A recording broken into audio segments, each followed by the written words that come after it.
second race of the year. Moto2 is under orders and about 2-year-old getting it bang on. And look at this, sweeping through from what, the second row. Let's right slow, or was he just a little bit sharp off the mark? But there's no doubt about Martin that gets out. Navarro, oh, disaster for Navarro. Second place man in qualifying has gone. I think that's what's happened to Navarro. Found himself down on the deck of Canet it was that swept through. I said that kid was one to watch for, and he's come from the second row. Kind of momentum in these early laps. The thing about Moto2 is it's the early laps you need to watch for. Pace for a shorter duration. Luca Marini said he didn't really see him as a threat over the lap. Be interesting to see if Canet's got the same strategy then as Jorge Martin reading through the sheet. Dunlops. This season Dunlop have brought a new front, slightly bigger tyre, a little bit more contact tyre, the better it feels. We do have roughly an 80-20 split between the softer front option, apart from some Kiat Chantra. There's no shocks as far as track temperature is concerned. Oh, have an elbow. A bit of land if you don't mind. So there, elbows out.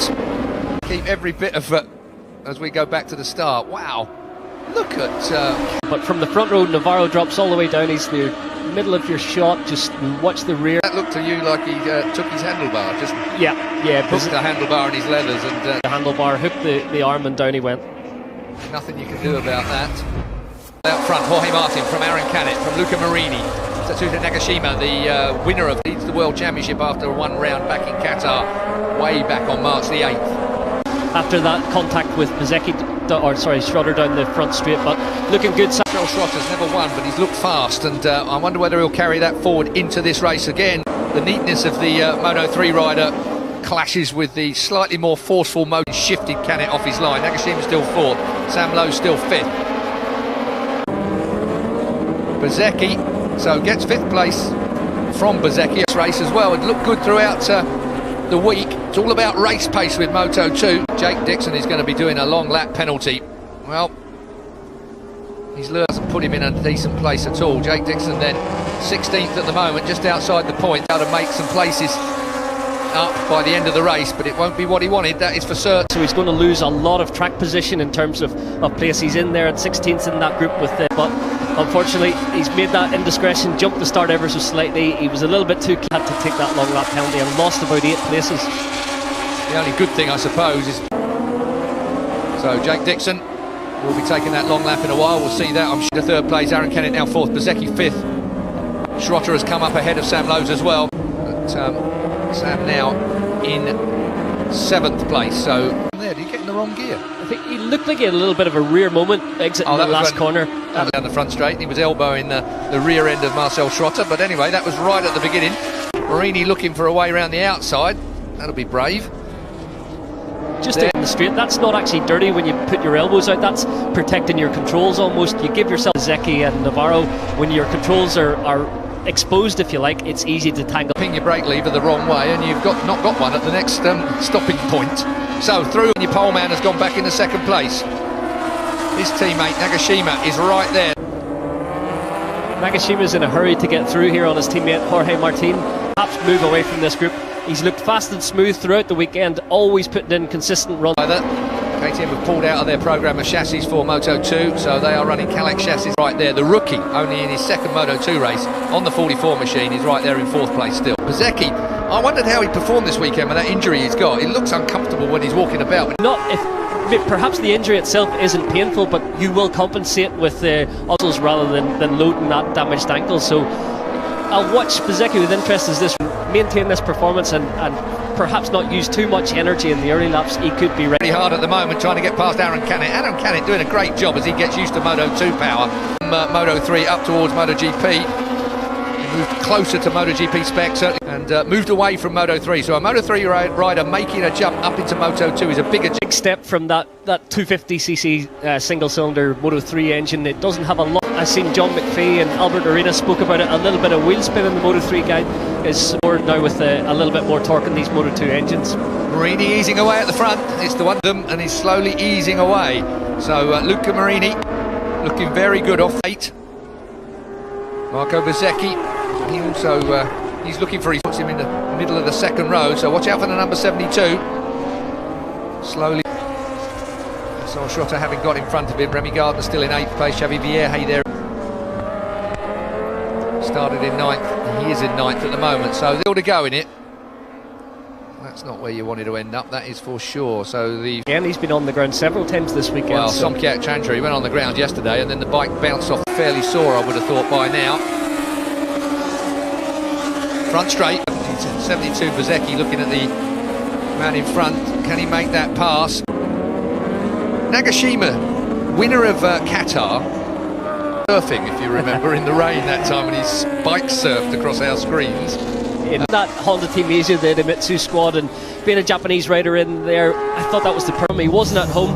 That's a nice move by Bezzecchi on the brakes. And he just got it kicking sideways as well. Stop and go team, possibly without insulting him, a B-rate team in Moto2, and he squad. And he just seems at home, and Naki's managed to tap into that potential, looking on for another podium finish at this stage in round 2 here at Jerez. No smarter team owner. Somkiat Chantra absolutely punted off his motorbike.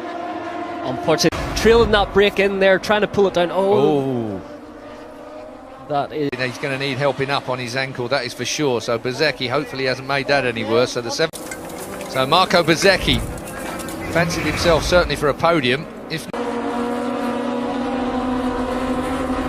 difficult to see from We've seen a few crashes there this weekend where the riders get their front wheel onto the unlucky there for Bezzecchi.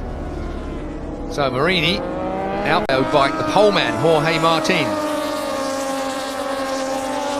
Up really well. I've got to say, a 4th place in his second Moto2 ride is pretty. Navarro to be a fighting at the front. Obviously he crashed out in turn 1, but Canet waving the flag for Canet's teammate Hafiz Shireen in 11th on the other speed up machine. 13 at Lorenzo corner, the hairpin, but really 11 and 12 are spectacular. It just gets a bit too accurate through there. The Moto2 bikes are just about as fast as seconds worth of gap. Oh, Schroeder as well. Schroeder has gone down at turn 11, and that's the corner. Has had great pace all weekend. That gives Sam Lowe's back that 5th place. Sam Lowe's will Schroeder, but Schroeder will have slid out of that. Such a fast corner. The television doesn't do it justice when you stand on the outside of that. I said that crash yesterday when Jack Miller was already in the gravel, but it's such a foul under, a little bit of understeer, and at those sort of speeds it's hard to pull the weight back off the front one. Spun around and turned over and generally leapt into the air at turn 11 and 12. They're a long way back, but it is a fast corner, as you can see. Turn 12 is named Ferrari, turn 11 Alex Crivier, just touching the rev limiter. This new graphic on the left here is kind of giving you was an accurate representation of each rider on track. The white line up the middle side of it, and at each track we go to, the curbs are representative, like they're blue and white here. Presumably they'll be orange and white. We'll have to wait and see. 14 laps to go still. EIO KTM badged Calexes. Rating as BT Sport from our socially distanced commentary positions. His personal best lap time last lap around on a 42.3, so it looks like he's settled into a nice. It was 1 second back on him just a couple of laps ago, and he's right on him now. And I think we've learned this weekend that Jorge Martin, perhaps at the end of the race, both he and Nagashima, so later in this race, hopefully that front tyre will come to Sam. Oh, he's looking more like the man he used to be on a Moto2 bike this weekend. That's Tom Moody. That as well, the 21 of Digi, Antonio. Siren is a 55. This is what we see in Moto2, the depth all the way through. You look at Baldassare there, who was the win, Tom Moody, who we expect to have race wins this year, Xavi Vierge. The rider clicks on that perfect setup that weekend. Perhaps not perfect, but it gives him the feeling. Some gaps at the front when Marini's on the kind of form he's on today. 2019, that big accident exit in turn 1, I think it was, wasn't it? Yeah. That little 6th place at the moment. Comeback time. Meanwhile, Marco Bezzecchi talking to anybody at the moment. He doesn't anybody to see him particularly. Here we go again. He was over them ripple strips, wasn't he? He got it started off on the ripple strips. It's a real fine line racing any kind of motorcycle, but on out on the, it's as tempting to use every bit of track and every bit of. Just noticing Sam Lowe's has made his way into 4th on that lap, so he's made his way past Aaron's back from them, but I think he's got to get his head down now, just be consistent, hit those apexes. What you've already said, really, down to those tyres, just how much the drop-off is from that front top. To Gary Purdy from Dunlop earlier, and he said if you choose that slightly softer option, that have gone for that softer tyre to just not overstress that tyre. 12 laps to go, still a long way in this race to manage that front tyre. Marini, Nagashima, Shireen looking good in 8th place. Meanwhile, Nagashima, ooh, well, that was inside again. It was a bit of curve. He was hopping across. Aki Ayo, the man with as big a smile as you're going to get out of Aki mid-race, even though we could hardly see it. And the more he does that, and the more it starts to move, the less confidence he's going to have. But no, still. And Nagashima, we saw those shots. He's obviously pushing hard, try and claw onto the back of Luca Marini. But as we know, if he overworks that front tyre, he earning by the yard. Every lap covered, Aaron Canet is getting quicker. And Moto2 race. Looking down the order, Jake Dixon right around the long lap. Dixon is in 20th place. 10 and a bit laps to go. Shireen with a nice pass. You don't often see someone get up the inside there and grown in stature during the course of the weekend. So good to see the fish here with that KTM. It just didn't work, and he had such a strong rookie MotoGP runner in MotoGP, but the move to KTM really dented his confidence. He just couldn't quickly. We know it hindered Sam Lowes when he went to MotoGP, and with Aprilia emptier confidence. Tom Luthi gets under Gigi and Antonio, and that battle is the battle for 10th at the moment. Good point still there though. So the number 12, but look at the gap we've got there, massive gap now. 1.5 seconds it says on the screen is the 1.9 from Jorge Martin back to Sam Lowes in 4th place. Aaron learning. Every lap he does now with the more experience beats experience. So as a rookie in Moto2, we've seen it in the past where we still see Canet just sitting inside the bike a little bit, worrying about getting tucked in. But with that, getting immediately behind the bubble, getting those elbows in front of the knees, so you need to manhandle the finesse. Marini comes to the end then, 9 laps to go. Now it's 5.5 to the leader, 5.5, and then we look back now, and through comes the beast. So the 33 of Anaya on Digi. Oh, and gets it very squirrely halfway round turn 2. Looked so strong and comfortable, and it just seemed that move to the Calex chassis with the American feeling with the front end. But in qualifying yesterday, they said they changed the bike ever so slightly, and he got a little bit confused, made a few too many mistakes. But for him in this race, down in 19th. To underline what Michael was saying there, and as you say, 19th at the moment, that's a bit of a struggle for 1.2 it was at the line last time. It's still 1.2 now between Luca Marini and predicted. He's finding the pace a little hot. Let's see what's that podium finish here. Round 2 of the Moto2 World Championship. Nagashima's not giving up on this, but Marini, when we see him on form and then controlling the pace, when Nagashima's upped it a little bit, then Marini's responded and once again control that gap. Nagashima's going to have to really work hard if he wants to make inroads that 1.2 seconds. On a run now towards that 3rd place that poleman Martin sat on. Just up the ante a little bit, and he's pacing himself so well. Torque on request, the rear just lit up, threw him out of the seat. Not going to cost him too. Reminds me of Norihaga. He likes it a bit loose. He's got that kind of riding style. Fair play. Tatsuta Nagashima then in 2nd place. There it is. Ooh, I tell you what, that was bigger than I thought it was when I saw it last time. Looked worse in slow. He's maturing and improving every year, so he is quite a character. The Japanese riders are more of a slight build, whereas Nagashima's he's quite muscly. Looks like he grabs the bike by the scruff of the neck and really kind of drags it round. Sam Lowes is closing up. Remember, he missed out on Qatar because he was injured, and he's got himself back fit again. There's no doubt about it. He is one of the fittest men in the. Takes longer than you would normally be given in a Grand Prix year. A little bit hot there, Sam. He's got plenty of laps left to do this, as perhaps Jorge Martin, and he's certainly been reading the data sheets fairly well, hasn't he, Marini? Because he progressed. Yeah, like his older brother Valentino Rossi, quite methodical. So Marini's done everything right so far this weekend, although Nagashima's only 1 second. And I remember asking him the question, do you still do all the homework that the young'uns do? Like, incredulous. Of course he does. Every single sheet, every single piece of information that there is to read to give himself the right tools for the job. So Sam Lowes is closing down now, 3rd place. Lowes looking very good indeed. His brother Alex Sam Lowes would like to do to add to his World Supersports Championship.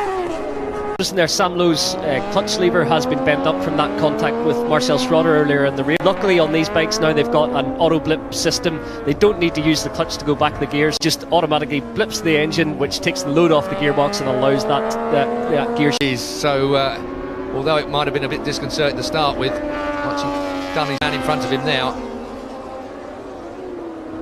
So it is. Marini's still out. Sideways action is starting to close down Marini. I wonder if Marini is beginning to have a slight to go here. Nagashima, like Lowe's on Martin, Nagashima on Marini. That's 0.7 of a second from Jorge Martin back to south. Suddenly, the round one winner is thinking he might be a round two winner. It's all about whether Marini can manage this race from where he is. 3.5 laps to go then for Marini to get to the checkered flag. Lowe's certainly will be on top of Jorge Martin in a minute. And that is and it's come down to 0.79. That was at the line. It's less than that now, that's for sure. For him to getting the signals to tell him someone's closing in. He wanted to have a look, see who it was. Nowadays, because not got any big screens here because there's no fans in, so you haven't got any big screens to look at. Into turn one, across the rumble strip on the braking area. He looks neat and tucked away in there. Here's Sam, the 22 of Sam Lowe's on the Mark VDS team. He's signed for that. Yeah, he's coming. Get on it. Says 0.5 now. A second back from Jorge Martin to Sam Lowe's. A tenth out. That was the hurry-up tenth, wasn't it? the extra tenth that they took. Oh, these triumphs have stood up really well to abuse from these Moto2 riders, particularly last year when they first. Trevor Morris from its Stern Pro, the men up on the Aragon Tech Park that have to service these data that was coming through from the first couple of meetings, but it's all settled down now. They've got used to the electronics. It's a big deal for him if he can get Marini round. The boss looks smooth, looks calm, and we've seen it before from him. He doesn't do rash. He seems to have gelled. He's got a new crew chief this year, and obviously the vocal about that change. It kind of balanced the grip in terms of front to rear. New larger tyre with a bigger contact. Oh, Tom Luty's on the deck again. Wow. A quick old corner as well. Jorge Martin corner. Just skittled out from underneath him. Well, it wouldn't have hurt him apart from mentally. No trouble for Luty except in your brain, because he's got to be here next weekend, of course. We're back. Well, it was 1.5 at the line last time around on Marini. Marini's just up the pace. Perfect race. Sam Lowe's in 4th place as they cross the line at the end of the lap. I think with Nagashima. I think so. I think frustratingly for Nagashima, Luca's able to respond there. It's 1.5 on your board, you know you've got that breathing space. Well, it was in the man we're looking at, started from pole position, and Sam Lowe's, who's in 4th place. Well, you'd be better finishing in 4th place than pushing too hard to for 4th. That gap's gone up to 1.1 on that lap. And actually, I just had a message from his brother Alex. Rear brake on the left handlebar. So you put that rear brake right where the clutch lever would end. You don't touch the clutch for the rest of the race, but he's got that rear brake there on the left handlebar. And still this weekend, less load on the front. That little bit of rear brake just takes a little bit of pressure off the front. Comfortable, and I think that could be part of the reason. It's a situation, isn't it, with your style? But of course, the latest era, everybody is trying to try and emulate what they're doing. How are they doing what they do? is the question that Moto3 guys don't use a thumb rear brake a little bit more than they do. Exactly, it could be coming to the... Probably be wise to, because we are in the last lap now. We're on the final sector. Luca Marini comes down. It's our 2nd race of the day. Moto2 is going to be won by the VR46. Wins then here from Tetsuta Nagashima and Jorge Martin, the pole man. Sam Lowe's a fantastic 5th place for him. Happy Siren, I'm really happy to see him in 6th. Then it's Remy Go. Brilliant stuff. It was tight, wasn't it, all the way down there? Bastianini was there as well. I've gone IndyCar all of a sudden. Jake Dixon finished in 18th place. That's a great recovery. So Jake Dixon ends up out of the points, but 18th place, completes the race, and we're back. Yeah, 2 times around the long lap for him. That penalty for jumping the start has cost him a lot today. To the team, they can maybe adjust something, give him a little bit more feed.